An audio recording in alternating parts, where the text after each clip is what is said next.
What Remains in the Quiet, a story of unspoken endings, silent departures, and the slow reclaiming of self after the cracks have settled and the silence has become a kind of freedom. It started with a drawer I wasn't meant to open. Not because it was forbidden or locked, but because it had always been his. One of those spaces where mundane items gathered receipts, expired coupons, pens that had long dried out, and the kind of everyday clutter that carried no weight until it did. I was searching for a set of keys and found something else instead, an old notebook, barely touched, except for a few worn pages near the back.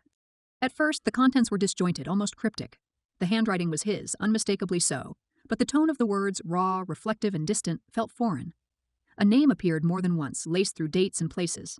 Short, pensive lines described feelings, frustrations, and hopes. It read like a secret being slowly whispered, a corner of his life I had never been invited to. He had been seeing someone else. Not a passing mistake or a moment of weakness, but a sustained connection, layered over years. I didn't react, not outwardly.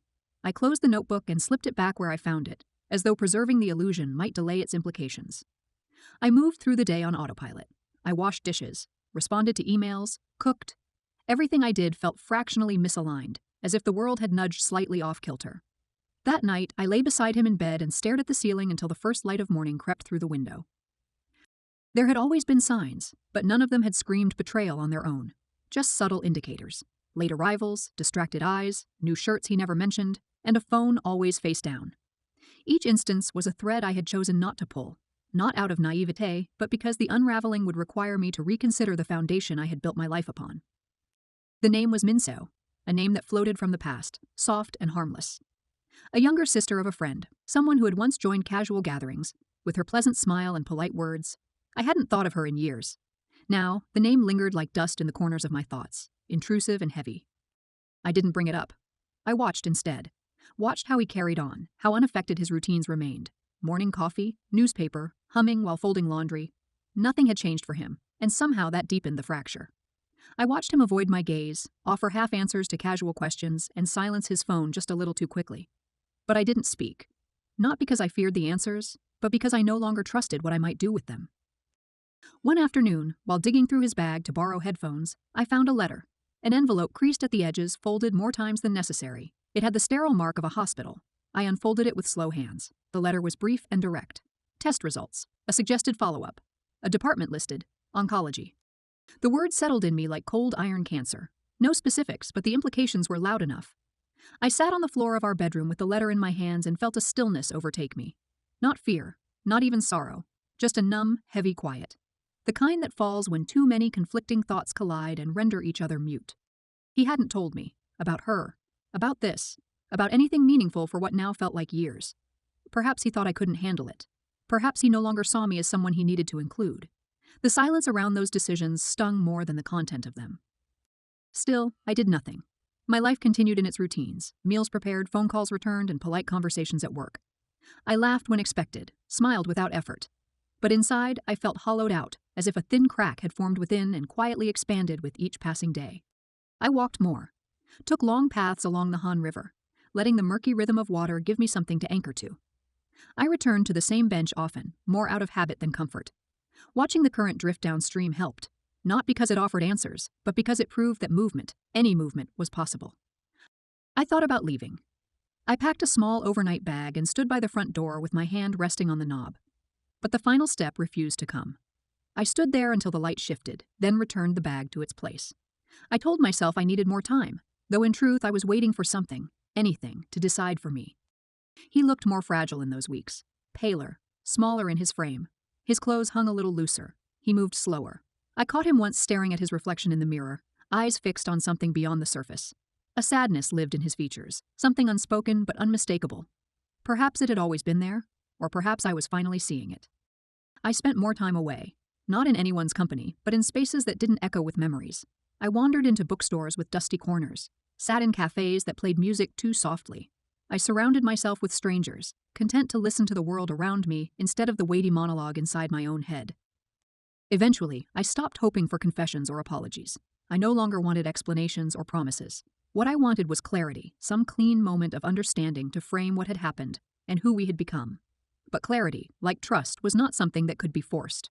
It didn't arrive. Then one morning, he was simply gone. His shoes were missing from the doorway. The closet was slightly barer. A half-finished coffee mug sat abandoned in the sink. There was no note, no farewell, only his absence, heavy and unmistakable.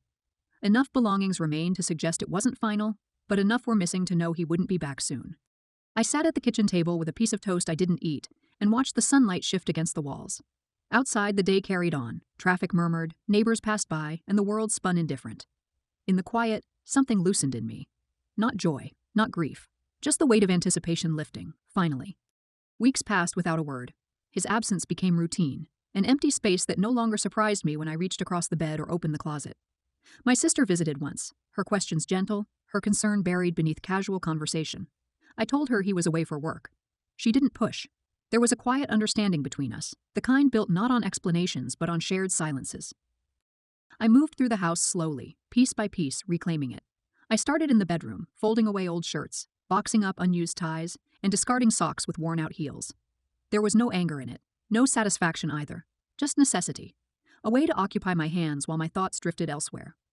I rearranged the furniture, changed the bedsheets to a soft cream, and threw away the curtain tiebacks he had chosen. I didn't erase him, but I reduced the volume of his presence. The living room came next. I painted one wall a pale gray, lighter than before, clean and subdued. I replaced the broken lamp he had promised to fix months ago. I sorted through picture frames and tucked the ones of us together into a box I didn't label. I moved the coffee table closer to the window and placed a new plant beside it. These changes were quiet, almost invisible to others, but to me, they marked the slow turning of a page. I found the notebook again, not hidden this time, just resting atop the stack of books we'd never finished. I held it briefly, not to revisit the words, but to acknowledge what they had once meant. Then I carried it to the backyard, lit a match, and watched as the pages curled and blackened. It wasn't destruction, it was closure, a letting go of stories that no longer held relevance in my present. Time became gentler. I returned to work more fully invested in small routines and found comfort in predictable schedules. I took a short trip by myself to a coastal town with quiet streets and salt in the air. I walked along unfamiliar paths, watched waves crash against jagged rocks, and felt the cool wind sting my cheeks. I didn't think of him often. When I did, it wasn't with longing or resentment, but with a strange neutrality, a soft acceptance. I tried a pottery class. My hands were clumsy at first, the clay stubborn, but I kept at it. Something about shaping something new, from formlessness to form, soothed me. The rhythm of the wheel, the focus it demanded, and the imperfection of each piece, I welcomed it all. I placed the first bowl I finished on the kitchen shelf, slightly uneven but honest in its creation. At night, I began reading again. Novels I had long put off. Essays about places I'd never been. Stories that didn't remind me of anything, that simply offered an escape. I slept better. Not perfectly, but more often without waking. The bed, now filled with space, became a place of rest instead of a battlefield of emotion. Memories of him still surfaced, sometimes triggered by the sound of a song in a passing car, the smell of a certain soap aisle in the store, a phrase someone used at work that mirrored his. They came and went like sudden breezes, brushing past but not staying. There were good memories, and I didn't deny them. I didn't try to bury what had once been real, but I no longer held them with both hands. There were mornings when I stood by the window and watched the world before the day began.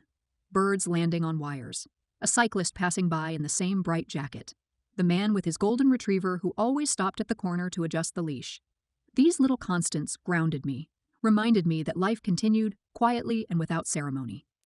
I realized I no longer needed to define the story of us. It didn't require a neat ending or a moral lesson. It had existed, evolved, and unraveled. That was enough. The love had been real once, the hurt was real too. But so was the strength that emerged from the aftermath. I kept some of his things, not as tokens, but because they had become part of the landscape. A mug he used every winter. A book he never finished but that I had grown curious about. A sweater that still hung by the door. Their presence didn't haunt me. They were no longer his. Not really. Just remnants of a chapter closed. Spring arrived quietly. Trees began to bloom along the sidewalks. The air softened. I found myself walking without purpose again. No destination, just movement. I sat on new benches this time. Tried different paths. Bought flowers on a whim and arranged them in mismatched vases around the house. Their brightness didn't fix anything, but it made the space feel less hollow. I met new people, not in the pursuit of anything, just in the course of living. Neighbors I hadn't spoken to before. A woman from my class asked if I'd like to join her for tea. A barista who remembered my name. These connections were small, but they filled spaces I hadn't realized were empty. Gradually, I rediscovered who I was without him. Not the version shaped by compromise or quiet sacrifice, but the one that had been left behind in the background. She was quieter now, more measured, but steadier. Not invincible, but aware. Aware of what she needed, what she wouldn't settle for, and what it meant to heal on her own terms. The house no longer felt like a place waiting for someone to return. It had become mine. Not because he was gone, but because I had chosen to stay and reshape it. To let go of what was broken, not out of bitterness, but to make space for something unknown. There were still days when the weight returned, when memories knocked unexpectedly. But they passed. They always did. And each time they left, I felt a little more grounded, a little more whole. Healing didn't arrive as a revelation. It came slowly, through mornings with clean sheets, through shelves rearranged, through the act of lighting a candle in the evening without reason, through breathing deep, deliberate, and present. In the quiet of my own life, I found something I had once lost myself. And that was enough.